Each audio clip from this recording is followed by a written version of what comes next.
Sir नमस्ते। Market के अंदर कल अच्छी कवरिंग आई है और ये कवरिंग क्या कंटिन्यूटी इफेक्ट दिखा सकती है? आपको कितना ट्रस्ट है सर? आप क्या जो नियम कल के बॉटम बने हैं वो हफ्ते के इस महीने के बॉटम हो सकते हैं? थोड़ा आइडिया दे सकते हैं सर? बिल्कुल देखिए 22,800 पे आपको बेचने को कहा था 1001 पॉइंट का करेक्शन है। 21,800 कल आ भी गया। अभी हमारी कहने से नहीं है, अपने आप शेयर बाजार है, अपने आप टॉप और बॉटम बनाएगा। 1000 पॉइंट की वॉलेटिलिटी हफ्ते 10 दिन में आना भी बहुत बड़ी बात है और मुझे लगता है वो हो चुकी है। देखिए तीन चीजें हैं, एक तो एफआई सेलिंग शायद कंटिन्यू करे क्योंकि यहां से पैसा चाइना जा रहा है और जब तक आप 23,000 नहीं जाओगे, इलेक्शन के रिजल्ट सब आ नहीं जाएंगे, तब तक एफआई शायद एक होल्ड रेटिंग पे रहेंगे। उनको कोई जल्दी नहीं है और वैसे भी उन्होंने इतनी बड़ी रैली में इतना बड़ा पार्टिसिपेशन नहीं किया। अब चाइना की वैल्यूएशन मेटल में तेजी है तो वो वहां पैसा जाएगा। दूसरा, आपके यहाँ इन्फ्लेशन, बॉन्ड यील्ड और रेट कट के चांसेस बढ़ रहे हैं, जैसे मैक्रो और माइक्रो इंप्रूव हो रहा है। तीसरा, मुझे लगता है कि जो इलेक्शन की भी वर्डिक्ट है, ये अब तय हो गया है कि ऑलमोस्ट अगर मेजॉरिटी भी नहीं आई लेकिन मिलजुल के 320-30 तक का ये जो आपको बाजार का एस्टिमेट है। मैं इस पे स्पेशलिस्ट नहीं हूं, लेकिन मुझे लगता है कि अगर आप वेट कर रहे थे अपॉर्चुनिटी रोज रोज नहीं आती। 21,750, 21,800 मेरे हिसाब से टूटना नहीं चाहिए डिम्पी जी, और मुझे लगता है यहां से slowly but surely we should regain ground.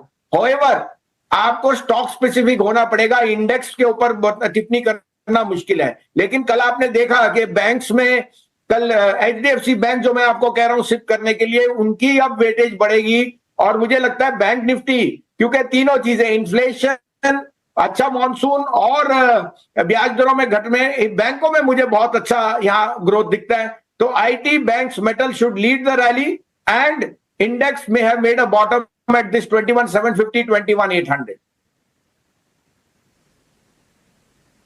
ठीक है सर। सर अपने जरा स्टॉक्स का अपडेट भी दे दीजिए और नए शेयर्स जो भी हैं आपके जरा वो भी बता दीजिए।